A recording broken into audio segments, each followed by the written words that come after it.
The sky is not blue. It is crimson, bruised with smoke. The sun bleeds gold across a dying horizon, casting jagged shadows over the primeval land. And in the hush, before the night takes hold, something stirs. We begin in the late Cretaceous, 66 million years ago. A world on the brink of annihilation, yet still alive with thunderous footsteps and beating hearts. This is not just the tale of a dinosaur. It is the last day of a king, Tyrannosaurus Rex. Not a monster, not a movie villain, but a living, breathing sovereign of its world. But rewind the clock, just a few days. Let's walk with her, not as voyeurs, but as witnesses to something sacred. This is the end of an era not defined by death, but by survival. She hunts with purpose.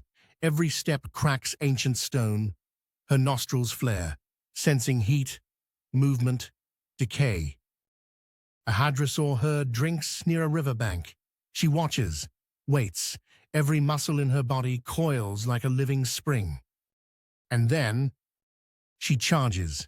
The earth shudders. Trees bend and snap in protest. The hadrosaurs scatter, but they are seconds too slow. She bites down. Bone splinters.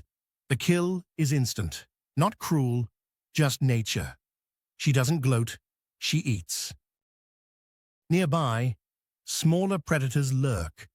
Dromaeosaurs with feathers like crows and eyes like thieves. They linger, hoping for scraps. In this world, even the smallest teeth know patience. The queen lets them come, as she licks warm blood from her snout. But time is running out. Somewhere near the Yucatan Peninsula, the asteroid strikes. There is no explosion in the traditional sense, no Hollywood fireball. The impact vaporizes rock, sends shockwaves that race faster than sound. It triggers megaquakes, tsunamis, a wall of fire taller than mountains, and a sky that burns like a furnace. And the worst part? The darkness. Ash chokes the atmosphere, blocking out the sun. Photosynthesis collapses. Plants die. Then herbivores. Then the carnivores who feed on them. And our queen, she walks slower now. Her kill grows scarce. She smells nothing on the wind. The rivers run shallow and warm. The ground is littered with bones, and her roar, once a proclamation of power, echoes unanswered. She does not starve. She endures until she can't. Maybe it's hunger, or injury, or the slow breakdown of a body designed for a world that no longer exists. Maybe one night, she simply lays down beneath a scorched sky and never gets up. But listen, beneath layers of time and earth, her bones wait, fossilized, sleeping, a whisper in stone.